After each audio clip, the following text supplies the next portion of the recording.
E eu Beleza. queria olhar um pouco para a carreira, né? Tá. Para mim, por exemplo, é muito fácil falar assim, pô, eu virei Java Champion, o que aconteceu na minha carreira? Mesma coisa o Otávio, mesma coisa o Éder, que está aí, a Loiane e tal. Para você que ajudou a criar o programa e também um Java Champion, como foi para a sua carreira a questão do Java Champions para você? A questão já tinha para mim. Assim, como para mim foi um pouco diferente, né? Porque eu ajudei a construir os Java Champions, tá certo? Então, na verdade, de certa forma, né? Porque assim, eu já era um cara muito envolvido na comunidade, tá certo? Né? Já fazia parte do JCP, eu já era um cara super vocal. Lembra que nessa época, quando os Java Champions foram criados, vocês vão lembrar bem da situação que estava acontecendo. Quando eu saí da SAM em 2000, né? Eu comecei o processo de discussão de Java e open source. Então, em 2000, né, foi quando a gente fez as primeiras discussões de Java e open source aqui no Brasil. O Brasil estava caminhando na direção de open source, né? E a pessoa tinha aquela discussão, mas Java não é open source, tá certo? Né? E essa é uma outra discussão que pode ter, mas vamos lembrar que Java saiu em 95. Open source foi definido em 98. Então, obviamente, Java não era open source. Em 2000, quando a definição de open source estava começando, tá certo? A tomar força, a galera estava falando assim, pô, mas Java não é open source, tá certo? E eu fui um desses, né? E a gente foi fazer essa discussão, né? De Java e open source e tudo mais. Então, quando começou o Java Champions, ali, não me lembro o ano certinho, mas eu tô achando, inclusive, foi depois de 2004, porque em 2004 a gente fez um grande evento aqui no Brasil e não tinha nada de Java Champions ainda, tá certo? Então, Java Champions deve ter sido 2005, né? Então, quando a gente começou essa discussão de Java Champions, tá certo? Eu era o cara que estava no mundo inteiro discutindo Java e open source, tá certo? Né? A gente fez discussão com James Gosling, fizemos discussão com todas as principais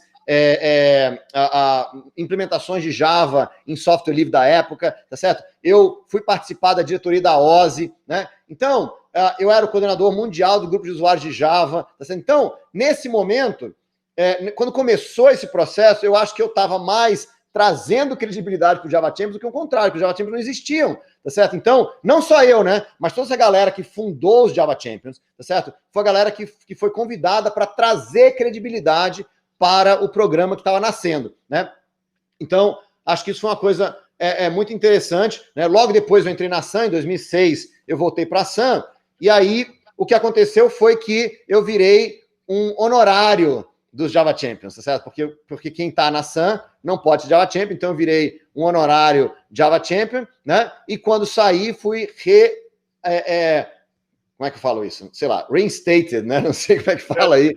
Eu fui recolocado como Java Champion. Então, para mim, esse momento foi um momento importante pelo seguinte, foi um momento que a gente conseguiu expandir a discussão de Java e open source. Foi muito, muito importante a gente ter esse primeiro Java Champions, porque permitiu que a gente fizesse uma discussão importante, né? Vamos lembrar que eu voltei para a SAM em 2006, né? Literalmente no dia assim, meu primeiro dia de SAM foi o dia seguinte, tá certo? Ao primeiro código do OpenJDK aparecer na internet, tá certo? Então, né? Eu realmente, eu posso dizer tranquilamente, eu só voltei porque a SAM liberou o código de Java. Então, eu passei aí esses 6 anos batalhando, né, para a gente ter a liberação do código de Java. E vou dizer para vocês uma coisa, galera.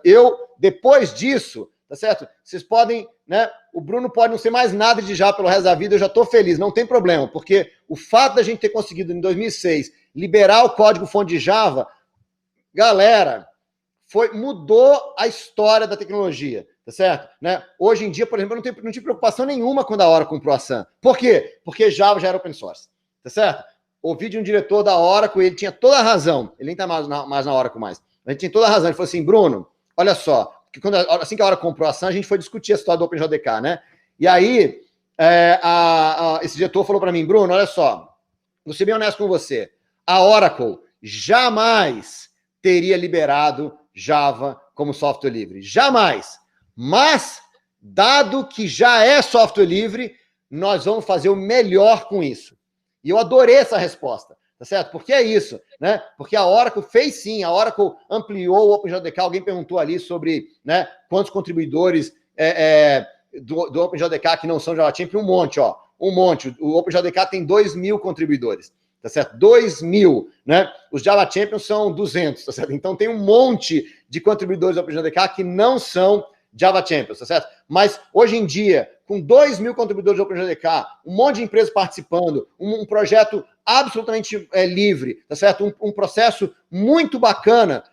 Nada disso teria acontecido se a gente não tivesse conseguido liberar Java em 2006. Então, para mim, os Java Champions acabou sendo essa força, né? Porque da gente conseguir, de fato, promover aí, tá certo? E conseguir ser mais um grupo para falar com a SAM, para mostrar a importância do software livre, tá certo? E aí isso aconteceu em 2006 e foi excelente, foi exatamente o que a gente, assim, digamos, esse foi o gol de placa, galera, tá certo? Java ter sido liberado como open source tornou essa comunidade muito mais tranquila, muito mais segura, muito mais participativa, né? E isso foi muito importante.